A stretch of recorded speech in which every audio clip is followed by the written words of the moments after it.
والسلام عليك يا رسول الله وعلى آلك وأصحابك يا نور الله.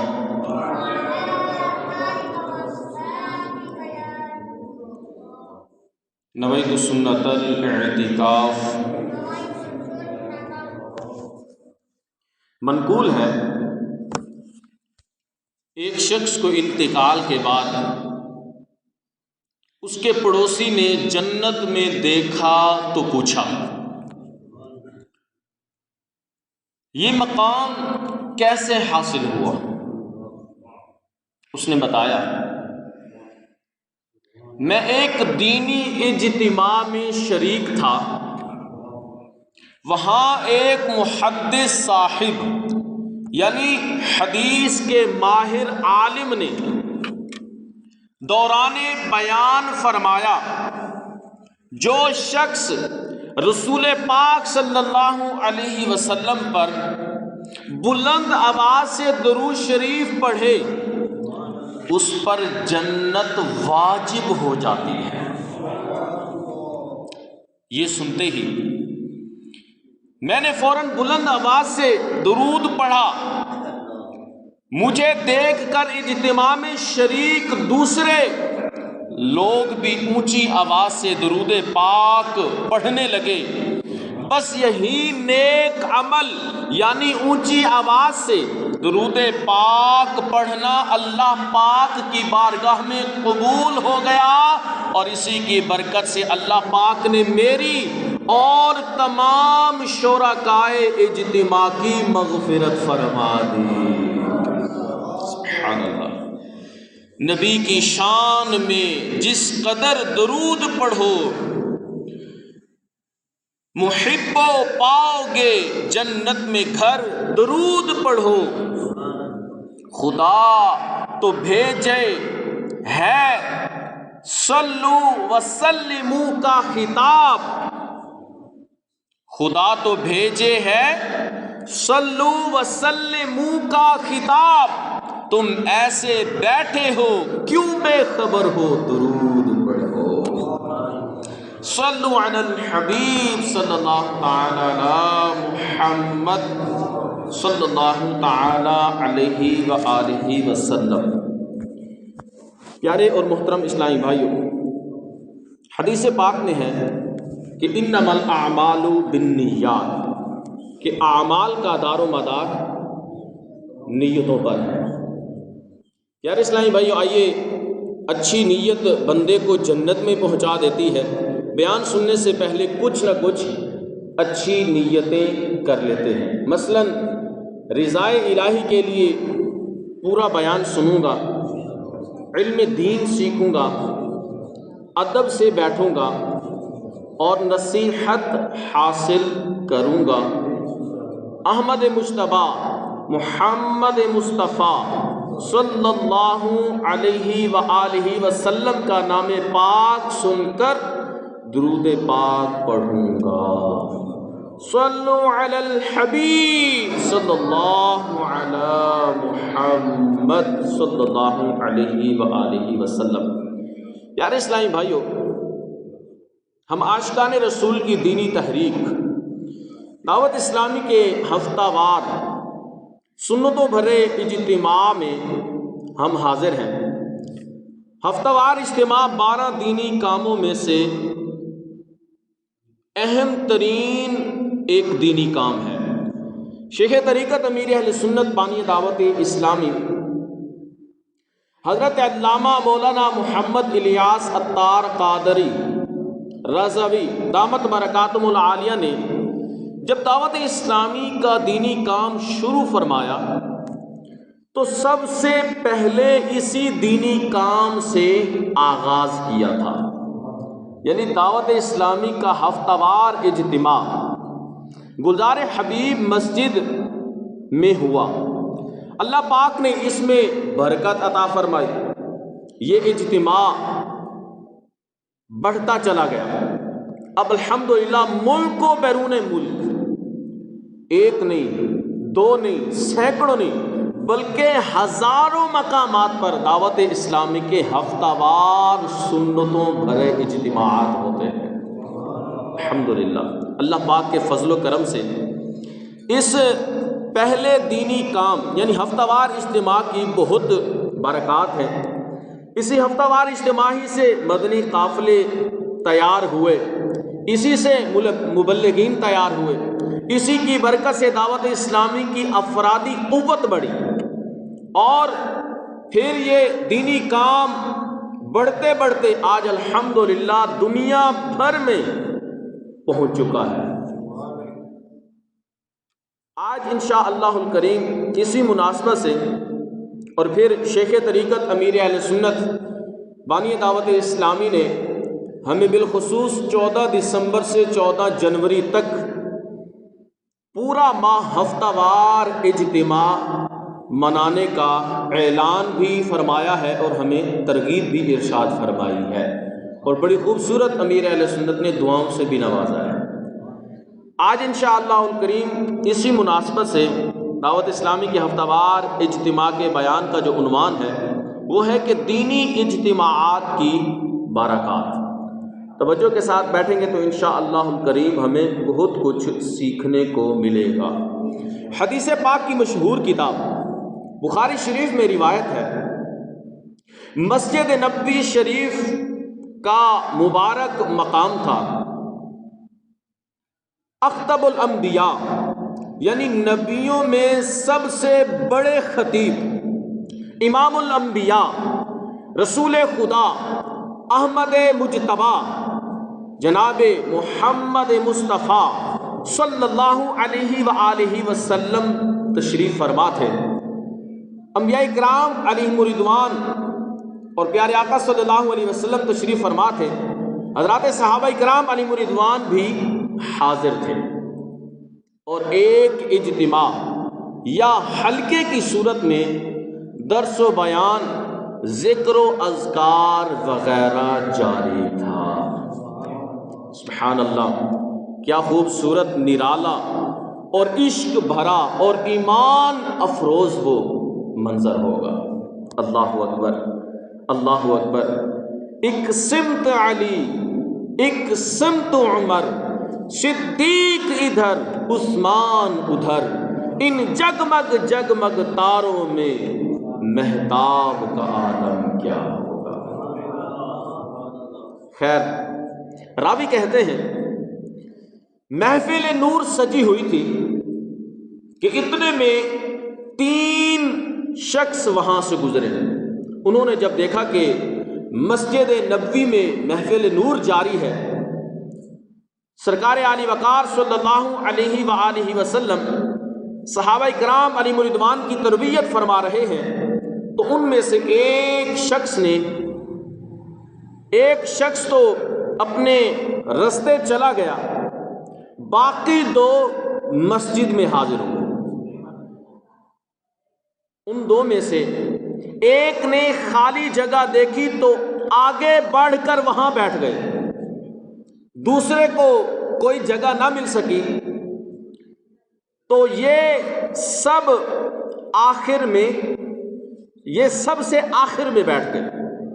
جب پیارے نبی صلی اللہ علیہ وآلہ وسلم درس و بیان وغیرہ اس تربیتی نشست سے، اس اجتماع سے فارغ ہو گئے تو فرمایا، کیا میں تمہیں 3 لوگوں کے متعلق خبر نہ دوں؟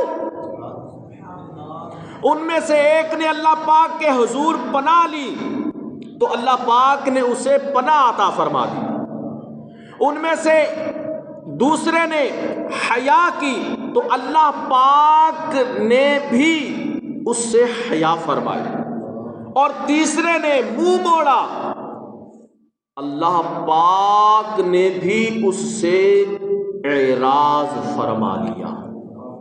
آپ اندازہ کیجیے، اس حدیث پاک کی شرح کو بیان کرتے ہوئے علماء کرام فرماتے ہیں کہ فرمان مصطفیٰ صلی اللہ علیہ وسلم کا معنی یہ ہے کہ ان 3 لوگوں میں سے پہلے صحابی رضی اللہ تعالی عنہ نے مجلس مبارک یعنی مسجد نبوی شریف میں سجی ہوئی اس محفل پاک میں آگے جگہ ڈھونڈنی چاہی تو اللہ پاک نے انہیں اپنے محبوب کے قرب کے قریب جگہ عطا فرمائی، یا یہ مطلب ہے کہ اس نیک عمل کی برکت سے روز قیامت انہیں عرش کے سائے کے تلے جگہ نصیب ہو۔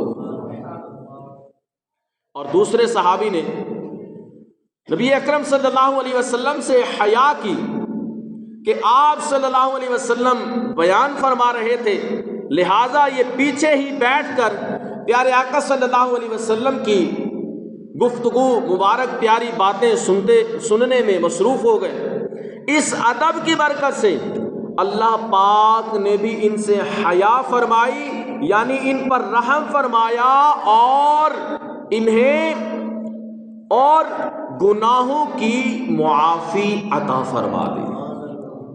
اور تیسرا شخص جو شاید منافق تھا، اس نے بغیر کسی مجبوری کے دینی اجتماع سے منہ پھیرا۔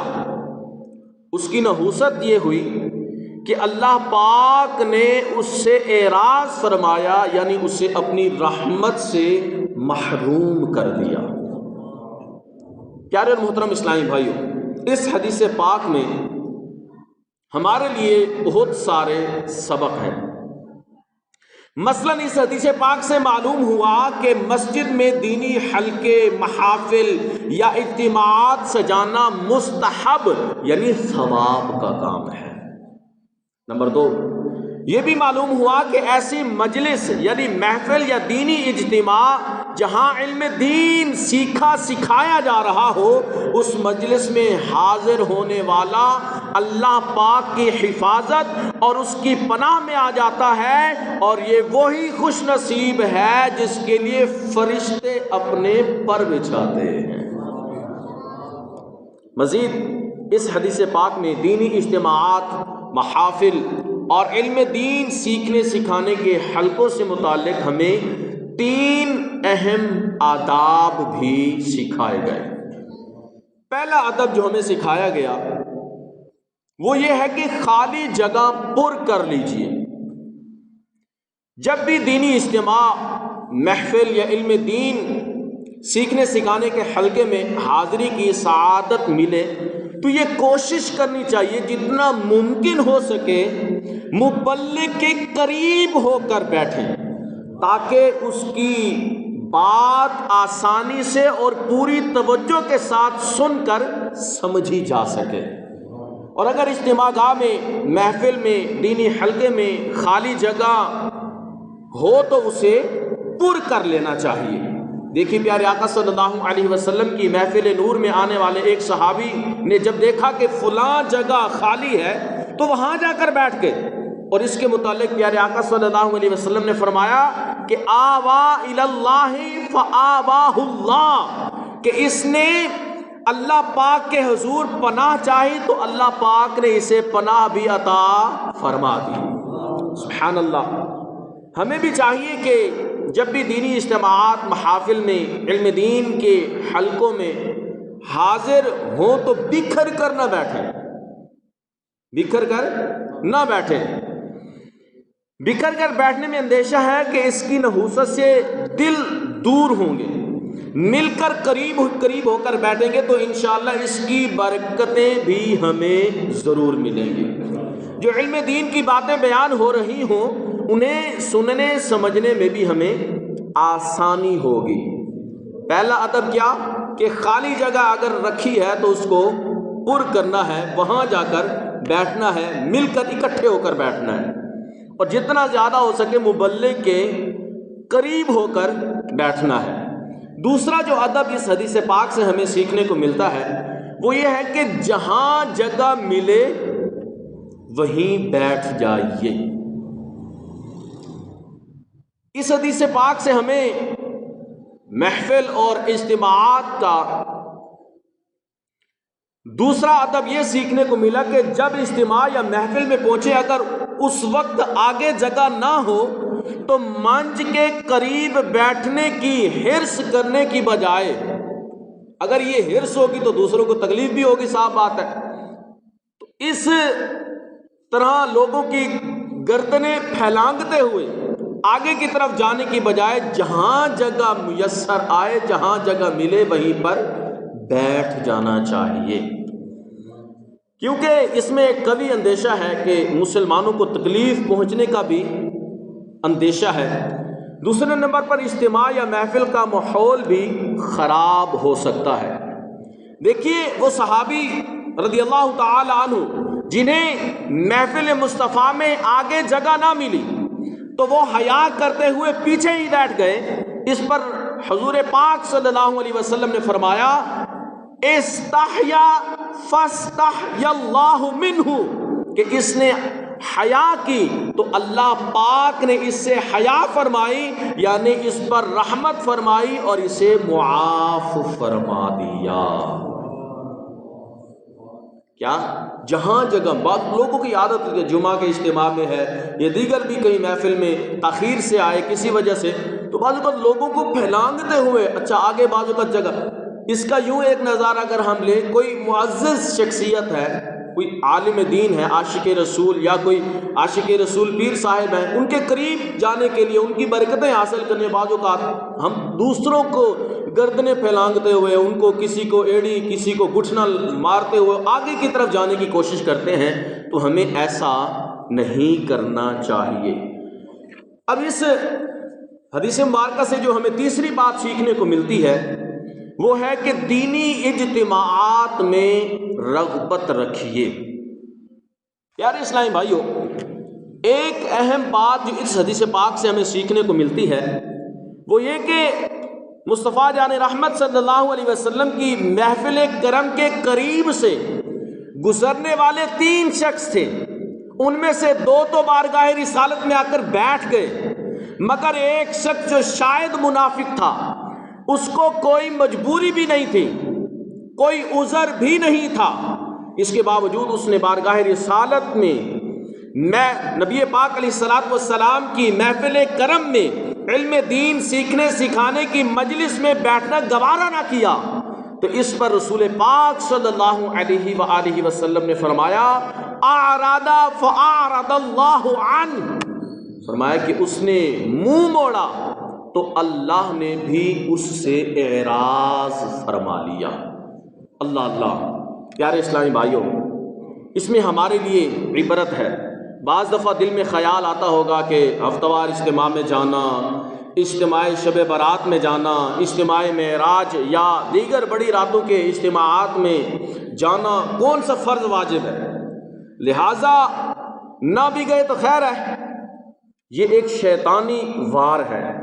یاد رکھیے یہاں 2 چیزیں ہیں، ایک یہ ہے کہ عمل کی سنگینی، مثلا گناہ و حرام ہونا وغیرہ، اور ایک ہے عمل کی نحوست۔ ان دونوں میں بعض دفعہ فرق ہوتا ہے۔ اب دیکھیے دینی اجتماعات جہاں اللہ اور رسول کی باتیں سنی اور سنائی جاتی ہوں، علم دین سیکھا اور سکھایا جاتا ہو، اخلاق و کردار کی اصلاح کی بات ہوتی ہو، قبر و آخرت کی فکر دلائی جاتی ہو، محبت الہی اور عشق رسول کی باتیں ہوتی ہوں، ایسی محافل اور اجتماعات میں جانا اگرچہ فرض و واجب نہیں، اگر کوئی ایسے دینی اجتماعات میں شرکت نہیں کرتا تو اگرچہ اسے گناہگار نہیں کہا جائے گا، مگر اس کی نحوست پر غور فرمائیے۔ وہ شخص پیارے آقا صلی اللہ علیہ وسلم کی محفل میں بلا عذر شریک نہ ہوا، منہ پھیر کر چلا گیا، آپ صلی اللہ علیہ وسلم نے کیا ارشاد فرمایا؟ فرمایا کہ اس نے منہ موڑا تو اللہ پاک نے بھی اس سے اعراض فرما لیا۔ اللہ اکبر، اللہ اکبر۔ یہ دینی اجتماعات سے منہ موڑنے کی نحوست ہے۔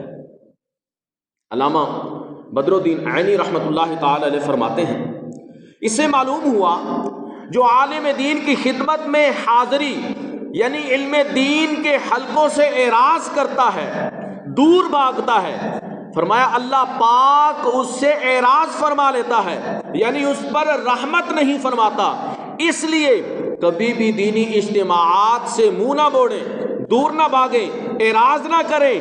اعراض کا معنی ہوتا ہے کسی چیز سے دل کو پھیر لینا۔ بعض دفعہ ایسا ہو جاتا ہے کہ دینی اجتماع ہو رہا ہے، اللہ اور رسول کی باتیں کی جائیں گی، اور کوئی عذر بھی ہو جاتا ہے جس کے سبب آدمی دینی اجتماع میں شرکت نہیں کر پاتا، یہ ایک جدا بات ہے۔ لیکن دینی اجتماعات سے دل ہی پھیر لینا، اس طرف توجہ ہی نہ لانا، بغیر عذر بغیر کسی مجبوری کے آنا ہی نہ، تو یہ خطرناک بات ہے۔ اگرچہ اس کو کوئی گناہ یا حرام نہیں کہا جائے گا، البتہ بہت ساری محرومیوں کا سبب ضرور بنے گا۔ اللہ پاک قرآن پاک میں ارشاد فرماتا ہے، پارہ 16 سورہ طٰہٰ کی آیت نمبر 124 میں ترجمہ کنز العرفان، اور جس نے میرے ذکر سے منہ پھیرا تو بے شک اس کے لیے تنگ زندگی ہے۔ ایک قول کے مطابق اس آیت کریمہ میں ذکر سے مراد داعی ہے، یعنی نیکی کی دعوت دینے اور اللہ اور اس کے رسول کی عبادت کی طرف بلانے والا۔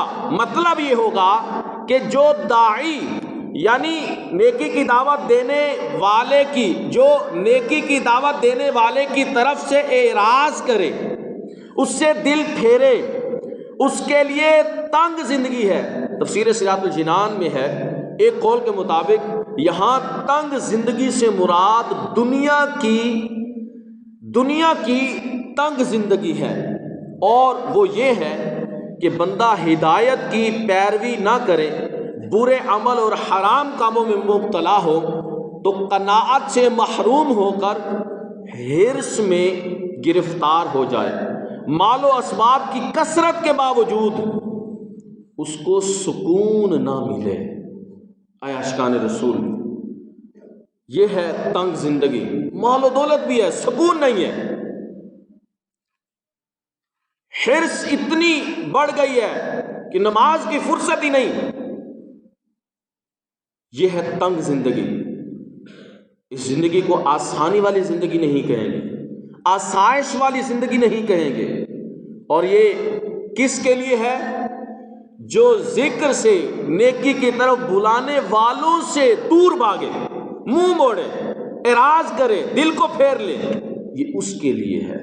اللہ پاک ہم سب کو سمجھنے کی توفیق عطا فرمائے، اور جو دینی اجتماعات میں آتے رہتے ہیں اس کی برکتیں کیا نصیب ہوتی ہیں۔ دینی اجتماعات میں شرکت کی توفیق بخشی ہے اگر اللہ پاک، تو اس پر ہمیں اللہ پاک کا شکر ادا کرنا چاہیے، اور پابندی کے ساتھ اس نیک کام کو ہمیں کرتے رہنا چاہیے۔ اس کی برکتیں بہت ہیں، مثلا اس نیک کام کی برکت سے اللہ اور اس کے رسول کی محبت نصیب ہوتی ہے، نیکیوں کی رغبت ملتی ہے، گناہوں سے نفرت ملتی ہے، ایک دوسرے کے حال احوال کی خبر مل جاتی ہے، آپس میں گفتگو کرنے کا موقع مل جاتا ہے، علم دین سیکھنے کو ملتا ہے، فکر آخرت نصیب ہوتی ہے، خوف خدا میں رونا نصیب ہو جاتا ہے، توبہ کرنے کی توفیق مل جاتی ہے۔ غرض کے دینی اجتماعات دینی ماحول سے وابستہ رہنے، نیکیوں پر استقامت پانے اور دینی کاموں کے متعلق کڑھن حاصل کرنے کا بہترین ذریعہ دینی اجتماع ہے۔ اللہ اکبر، اللہ اکبر۔ یار اسلامی بھائیو، تذکیر یعنی واعظ و نصیحت کرنا شریعت کو مطلوب ہے۔ قرآن کریم کے جو بنیادی عنوانات ہیں ان میں ایک اہم ترین عنوان تذکیر، واعظ و نصیحت بھی ہے۔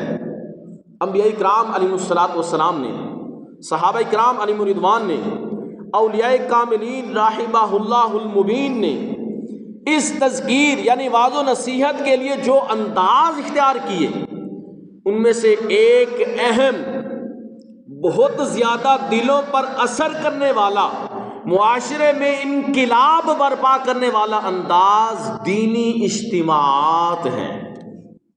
انبیاء کرام علیہ السلام کے متعلق روایات میں موجود ہے کہ یہ بلند رتبہ حضرات اجتماعات سجایا کرتے، لوگوں کو جمع فرماتے، انہیں واعظ و نصیحت فرماتے اور اجتماعی طور پر نیکی کی دعوت دیا کرتے تھے۔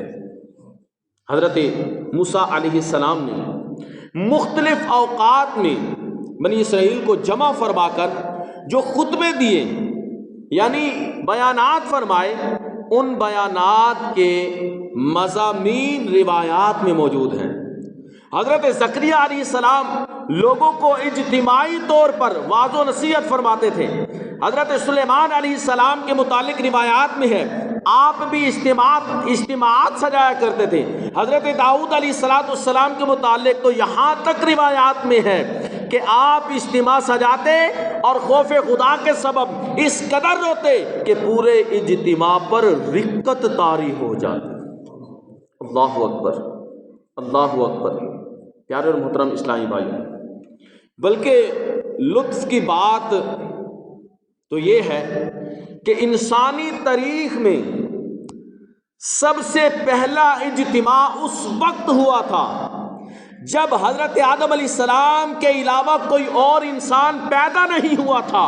جی ہاں، اس اجتماع میں اللہ پاک، اس اجتماع پاک کا ذکر بھی قرآن پاک کے اندر موجود ہے۔ اللہ پاک فرماتا ہے، ترجمہ کنز العرفان، پھر اللہ نے فرمایا اے آدم تم انہیں ان اشیاء کے نام بتا دو۔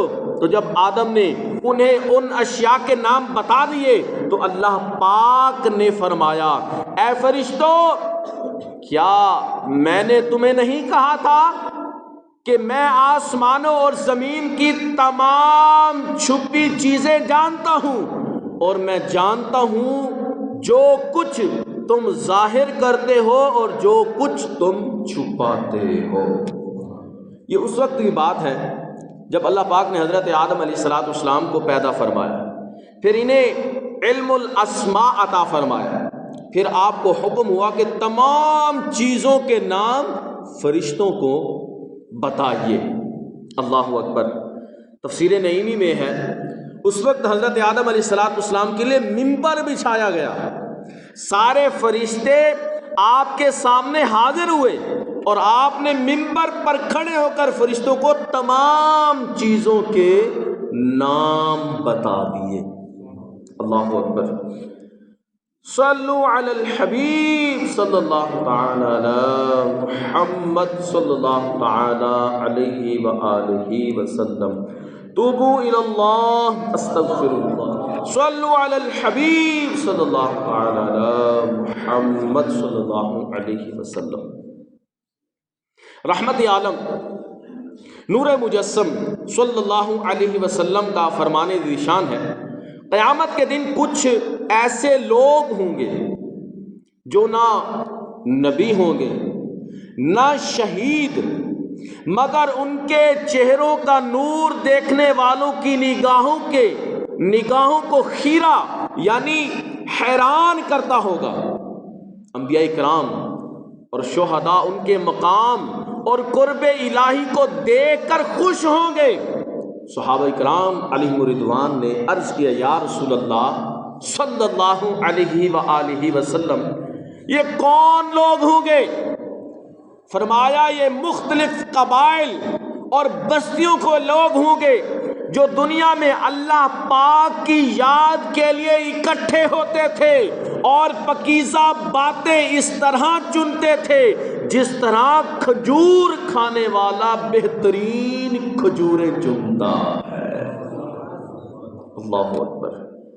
صحابی رسول حضرت عبداللہ بن عباس رضی اللہ تعالی عنہما فرماتے ہیں، ایک دن سرکار علی وقار صلی اللہ علیہ وآلہ وسلم حضرت عبداللہ بن رواحہ رضی اللہ تعالی عنہ کے پاس سے گزرے۔ اس وقت حضرت عبداللہ بن رواحہ رضی اللہ تعالی عنہ صحابہ اکرام علیہم رضوان کے درمیان بیان فرما رہے تھے۔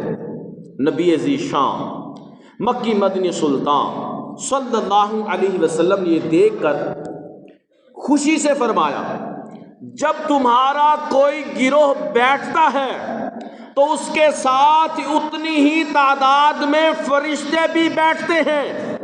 اگر تمہارا گروہ سبحان اللہ کہتا ہے تو فرشتے بھی سبحان اللہ کہتے ہیں۔ اگر تم